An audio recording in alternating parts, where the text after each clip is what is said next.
abençoe e ter uma imensidão de amigos, aos quais a todos gostaria de nominá-los, e falo-ei dentro do tempo permissivo.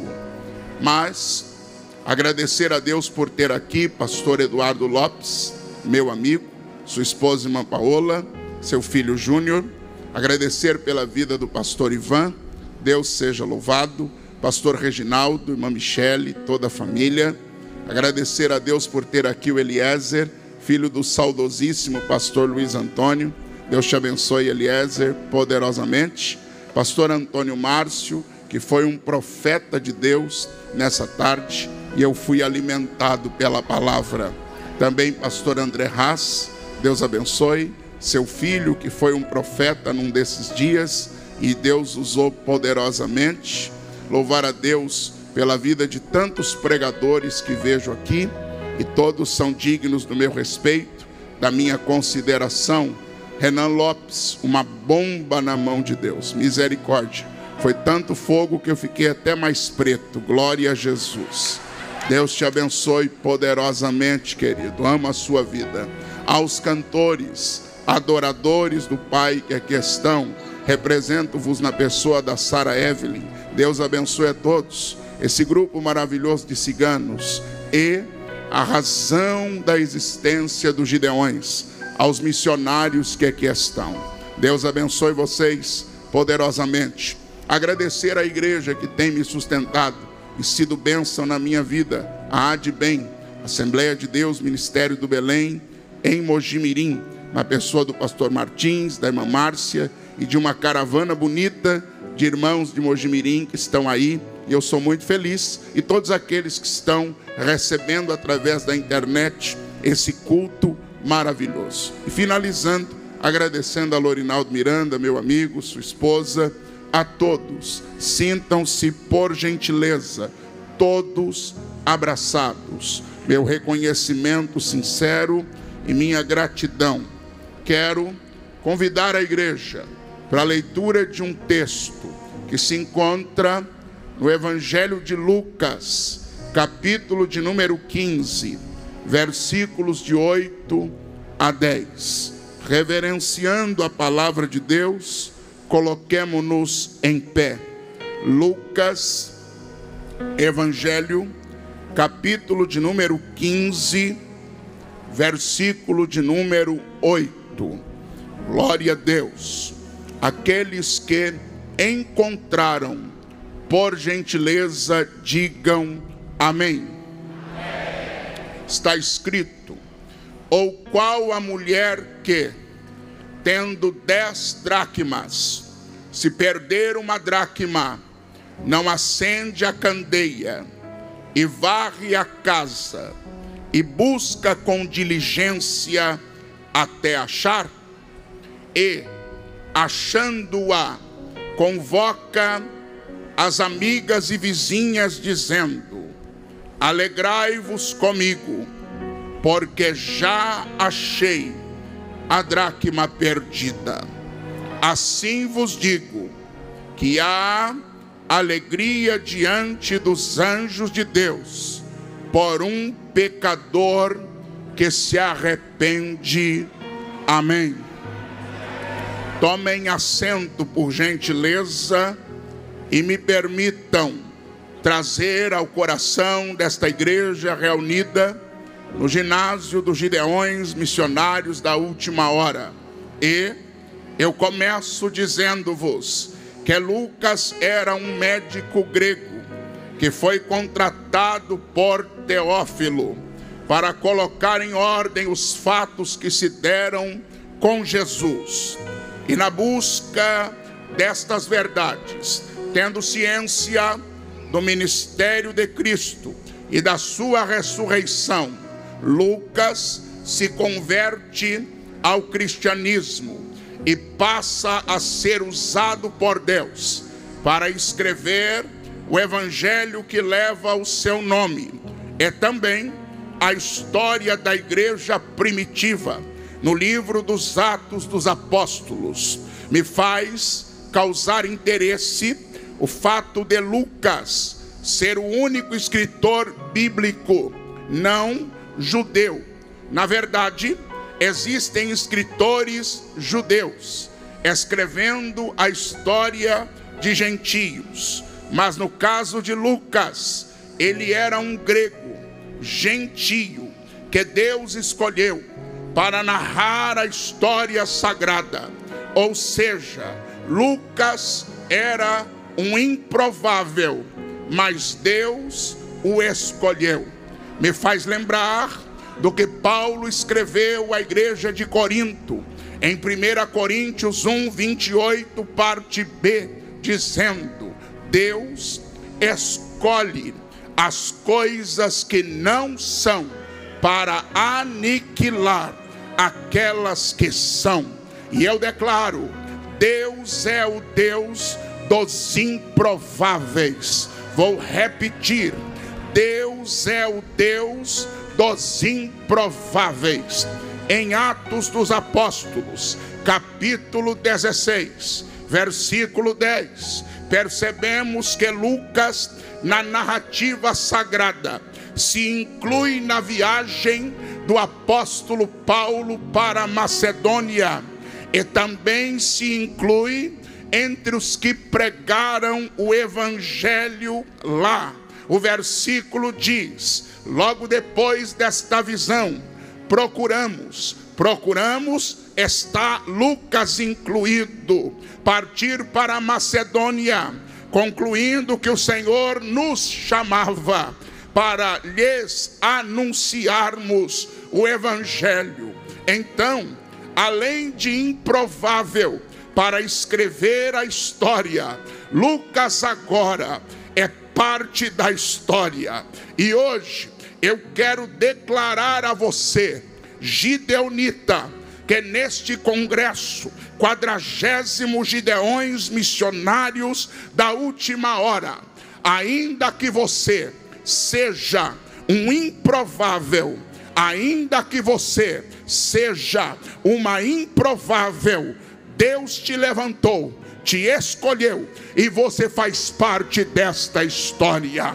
Eu não consigo chegar aqui e deixar de me lembrar que muito antes de ter a honra de ser um dos pregadores deste congresso, eu vinha muitos anos antes de excursão de Campinas a Camboriú, vinha junto com meus irmãos e permanecia aí embaixo, onde vocês estão, adorando a Deus, ouvindo palavra e sendo cheio do Espírito Santo.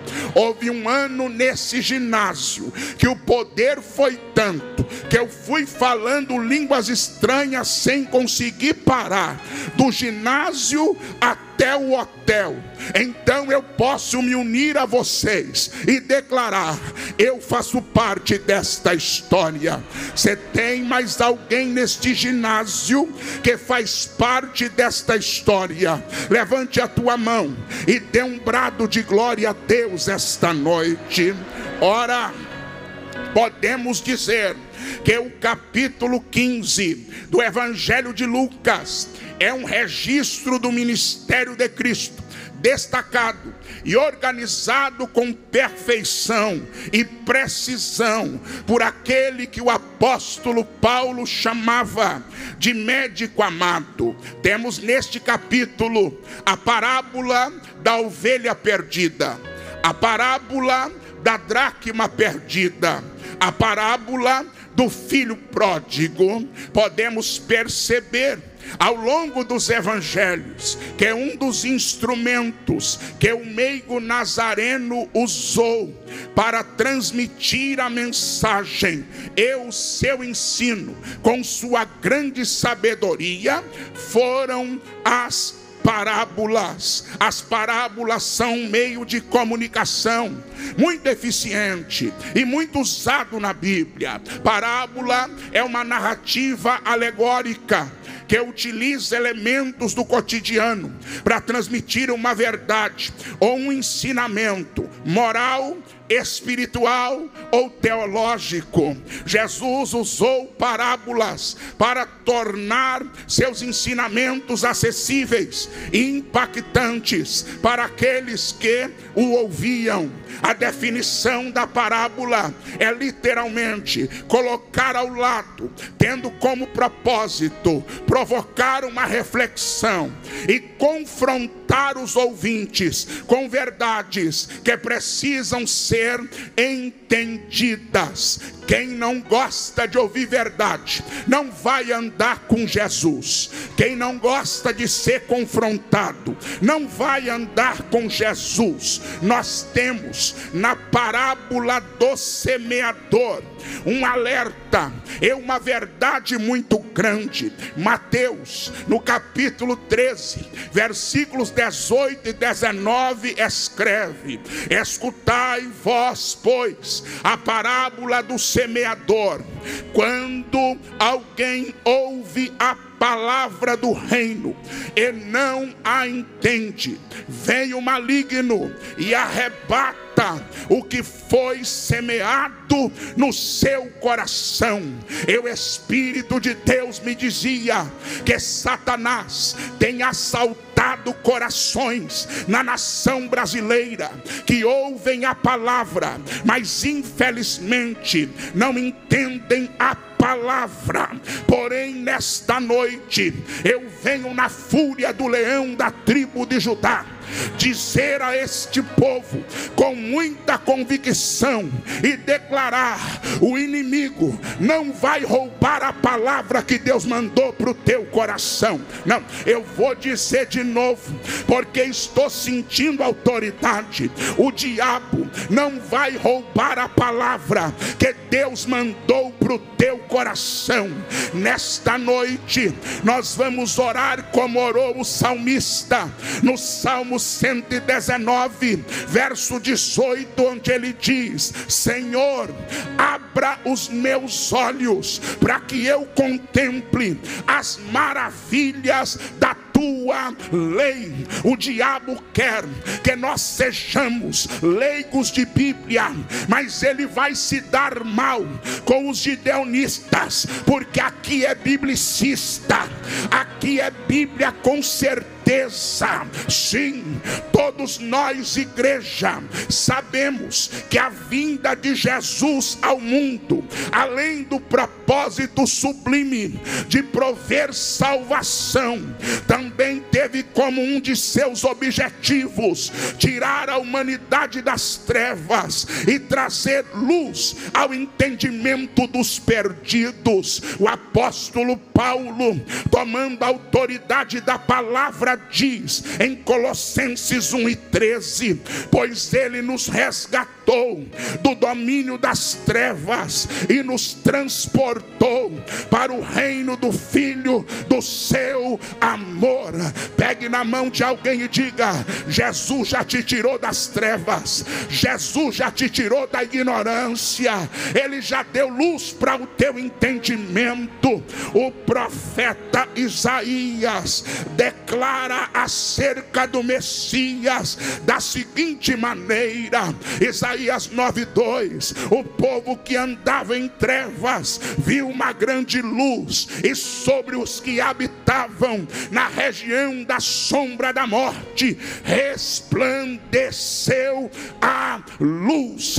O maior sonho do diabo é ver o crente andando nas trevas, mas vai se dar mal, Satanás, porque o farol de Jesus está sobre a igreja. Nós ainda somos a igreja da luz. Jesus veio ao mundo para proclamar o evangelho do reino e fazer com que as pessoas entendessem a mensagem. O evangelista Marcos diz: e percorria Jesus toda a Galileia, ensinando nas sinagogas e pregando o evangelho do reino. Temos no registro dos evangelhos sinópticos, Mateus, Marcos e Lucas, 40 40 parábolas proferidas pelo meigo nazareno. Quando lemos o Evangelho de Mateus, capítulo 25, do versículo 1 ao 13, está a parábola das 10 virgens, cujo propósito é despertar o crente para a vinda do noivo. Quantos dormindo, mas o pior, a saga da parábola diz que quem ficou porque não tinha mais azeite.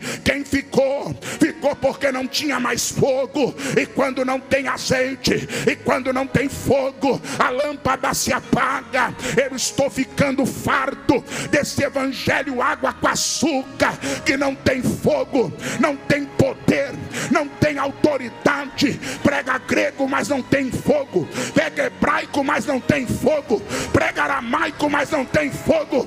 Eu prefiro o pregador que prega simples, mas tem fogo. A lâmpada está acesa. Se tem alguém nos Gideões que está com a lâmpada acesa, joga essa mão para cima e dá um grito de glória a Jesus. No versículo 14 até o 30 do mesmo capítulo 25, Jesus conta a parábola dos talentos, e a ênfase recai sobre aquele que, tendo recebido o talento de Jesus, escondeu, negligenciou, andando pela terra e também conhecendo a igreja nas nações, olhando o movimento do povo de Deus. Quantos talentos enterrados, gente que Deus escolheu, gente que Deus levantou, gente que Deus capacitou, mas enterrou o talento. O Espírito Santo bradava nos meus ouvidos e dizia: Gideões 2025 será um congresso onde talentos serão renovados, onde talentos serão despertados. Também no Evangelho de Marcos, capítulo 4, versículos 30 a 32, a planta da mostarda é usada para revelar que o reino de Deus vai crescer. Começou pequeno, mas vai crescer. Assim disse o Deus da sua sabedoria, e está escrito no livro de Jó: o teu começo terá sido pequeno, mas o teu último estado crescerá em abundância. Fica tranquilo, quem nasce grande é monstro. Crente nasce pequeno, ministério nasce pequeno, e o diabo olha para o ministério pequeno e diz: vai acabar. O diabo olha para o ministério pequeno e diz: não vai dar conta. Mas quem deu o ministério está dizendo: fica tranquilo que vai crescer, fica tranquilo que eu vou honrar, fica tranquilo que eu vou levantar.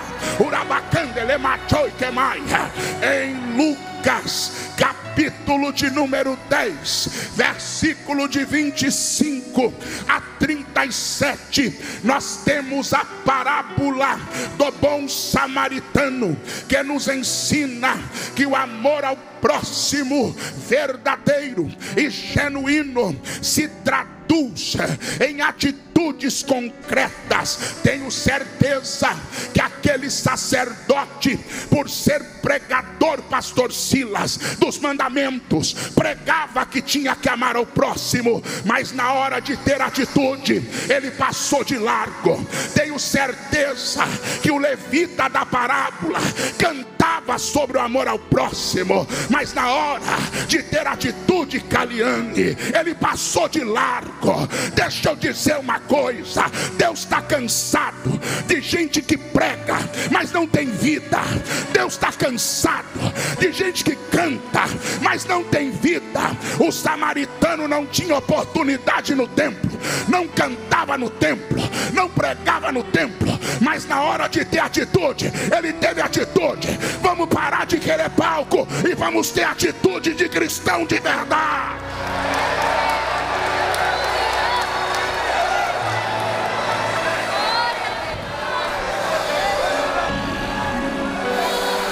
Aleluia. Pega na mão de alguém e diga: menos glamour e mais evangelho. Não diga com autoridade, diga: menos glamour e mais evangelho. Não você está tímido, gideonita. Balança a mão desse crente e diga: menos glamour e mais evangelho. Menos glamour e mais evangelho.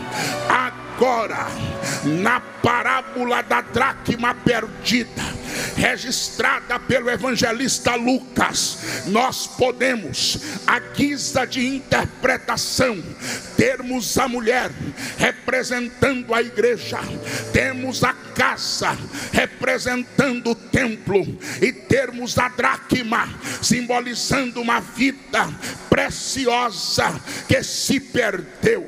Interessante que na parábola da ovelha ela se perde e fica fora do aprisco. Na parábola do filho pródigo, ele se perde e fica fora da casa do pai.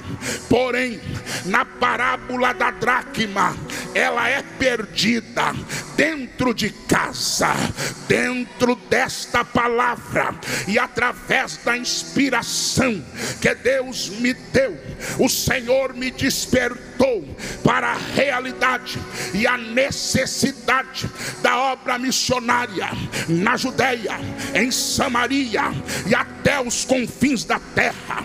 Temos sim que ir aos 4 quadrantes do planeta, levar o evangelho. Temos que pregar a tempo e fora de tempo. Porém, o Espírito de Jesus Cristo bradou no meu coração dizendo que Jerusalém está incluída na tarefa missionária.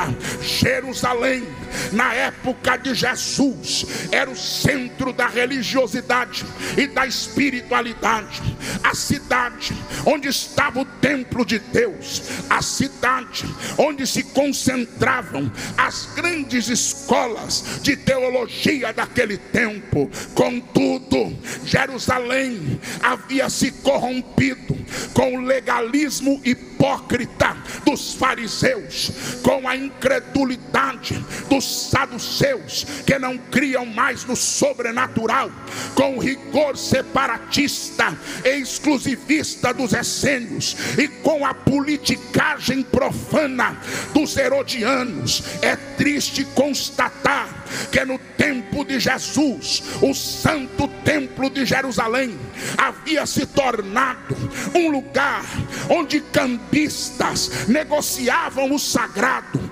associados com sacerdotes corruptos. Mas o que ninguém contava era que Jesus chegaria no templo para pôr ordem naquela balbúrdia.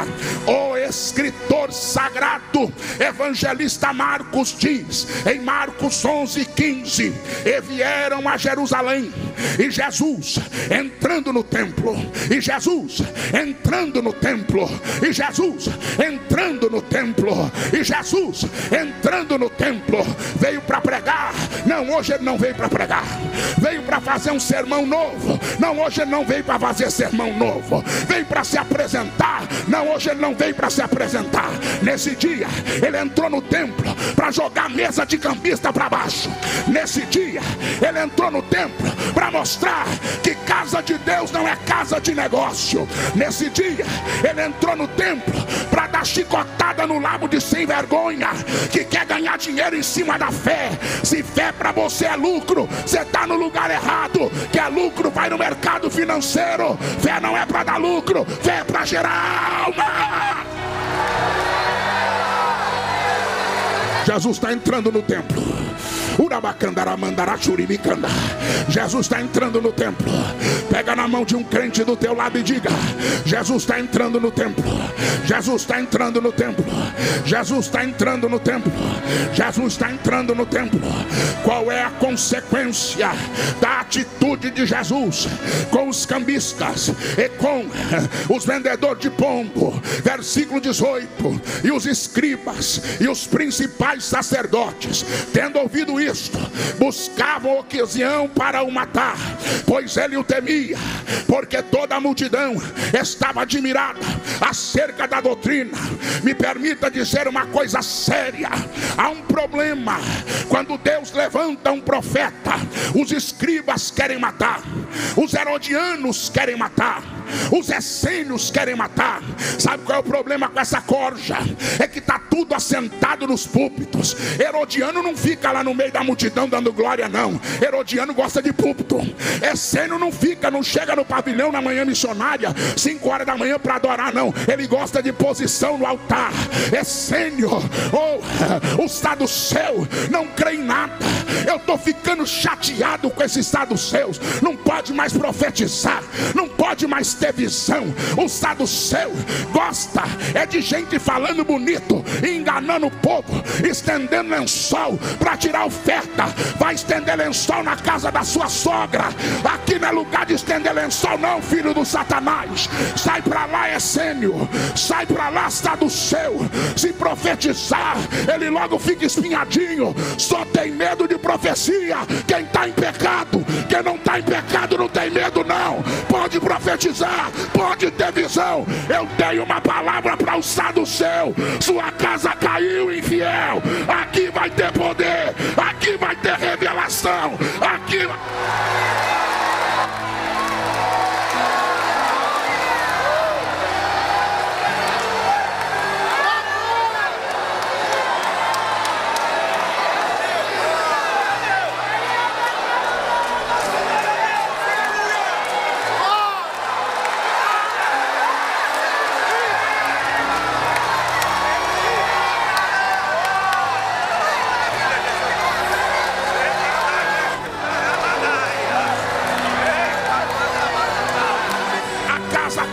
Saduceu. Onde tiver um crente pentecostal, solta um grito pro saduceu ficar triste.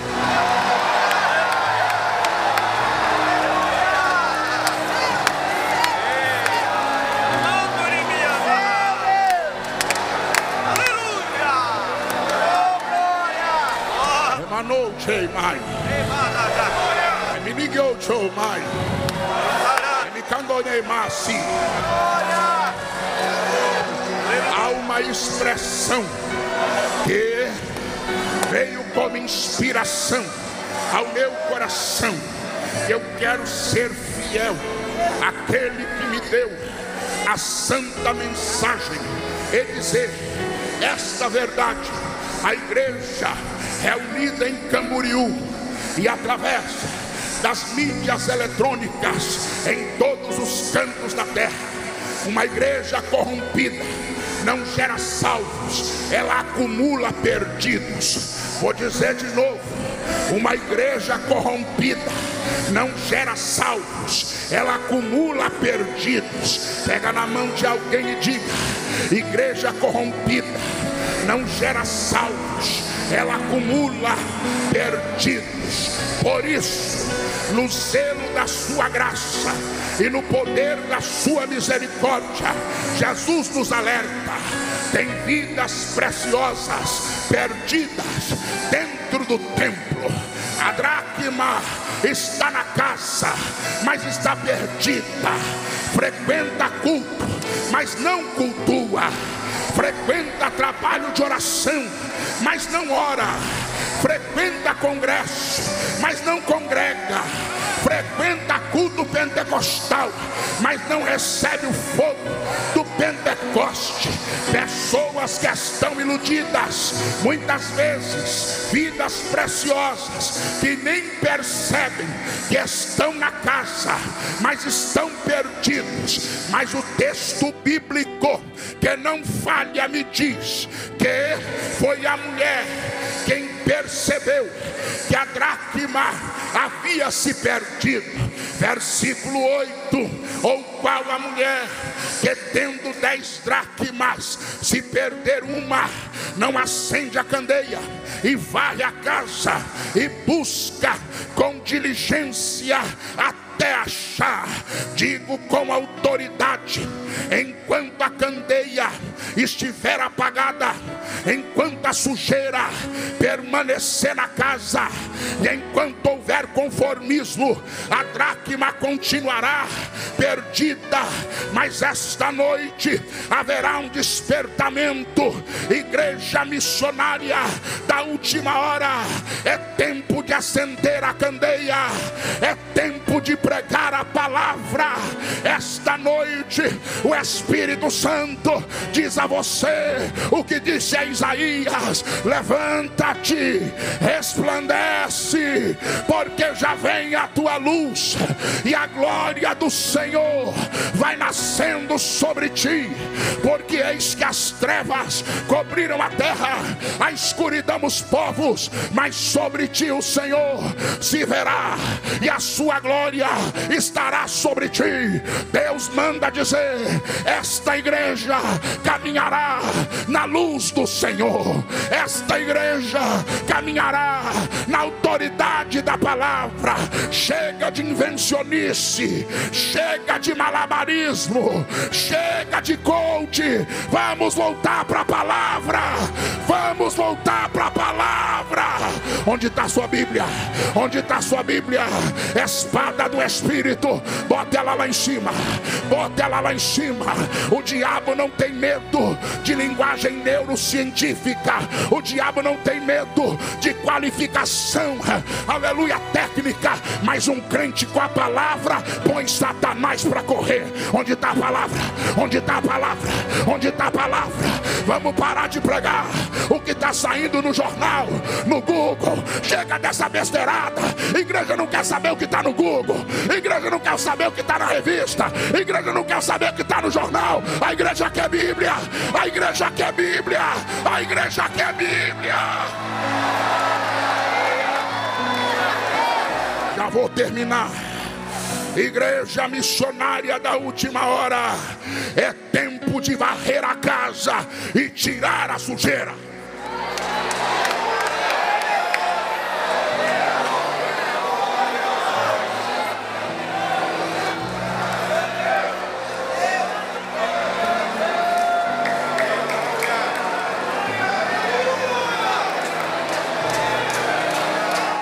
Há 16 anos que Deus me dá a honra de pregar nos Gideões missionários da última hora. E nesses 15 anos eu nunca fui um covarde. Debaixo de pressão, debaixo de peia, debaixo de crítica, sendo jogado de lado, sendo humilhado, deixado para depois, mas eu nunca fui um covarde. Se colocar de noite, Tiago Donato, o negrão prega. Se colocar de tarde, o negrão prega. Se colocar de manhã, o negrão prega. E se nem colocar, o negrão prega.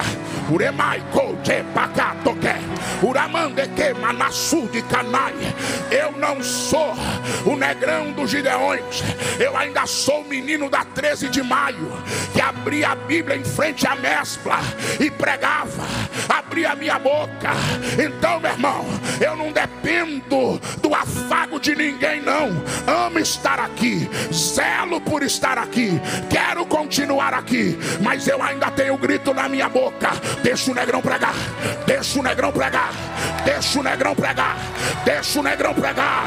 A sujeira só se acumula quando quem deveria se encarregar em manter a casa limpa negligencia essa tarefa. Em Lucas capítulo 11, Jesus diz que o diabo gosta de sujeira, porque quando ele sai, a casa é varrida e é limpa. Quem gosta de sujeira é Satanás. Quem gosta de falcatrua, Jonathan, é Satanás. Quem gosta de caixa 2 é Satanás. Quem gosta de mentira é Satanás. Mas eu vim aqui esta noite, na autoridade do leão de Judá, dizer: a sujeira vai sair, a sujeira vai sair. Urabá cantei, urabandou que mais, urabá. Segundo Crônicas 29, 4 e 5. E trouxe os sacerdotes e os levitas e os ajuntou na praça oriental. E Deus lhe disse: ouvi-me, ó levitas, santificai-vos agora, santificai a casa do Senhor, Deus de vosso vossos pais e tirai do santuário a imundície, o que é imundo, o que é profano, o que é sujo. Só santifica a casa quem tem vida santa. Chega de sacerdote sujo, chega de sacerdote com mão suja, chega de sacerdote com veste suja. E não adianta olhar para mim com cara feia não. Se olhar com cara feia eu vou entender que você é sujo, eu vou entender que você é sujo. Chega, chega. O anjo de Zacarias está descendo aqui. Ele vai arrancar a veste suja e vai pôr veste nova. Vai ter veste nova nos Gideões, vai ter veste nova. A sujeira vai sair. Chacoalhe um crente do teu lado e diga para ele: a sujeira vai sair.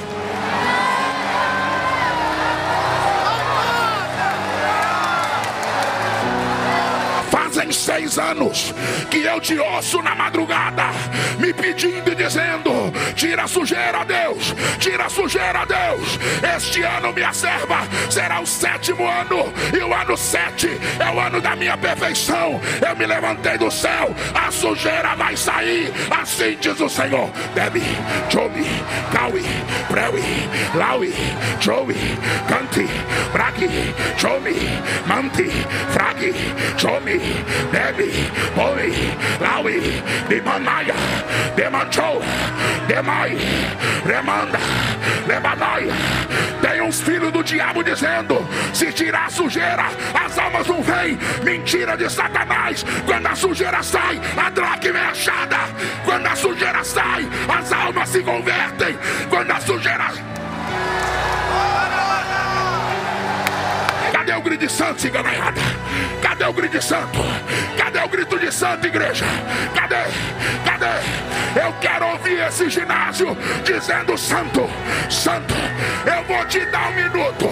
Só quem não gosta de sujeira grita: santo.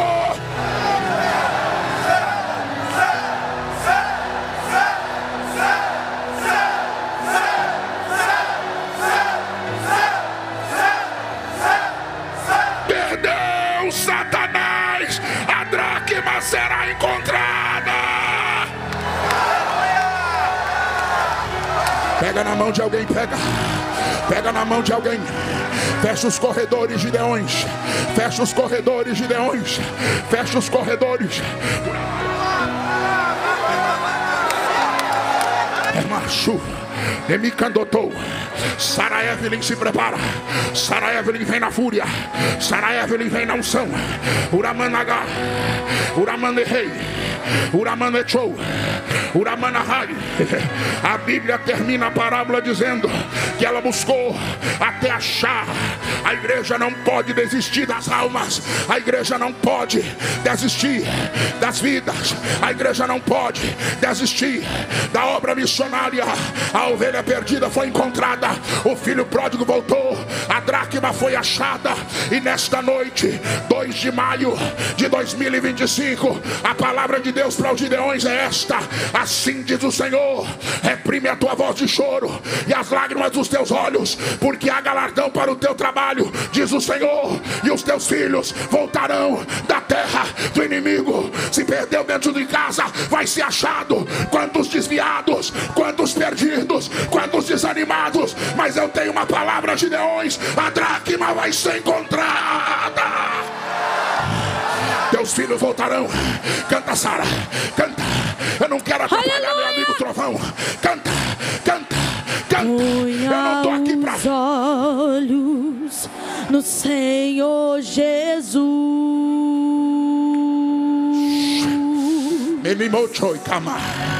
Segure a mão de quem está à tua direita. Receba a bênção.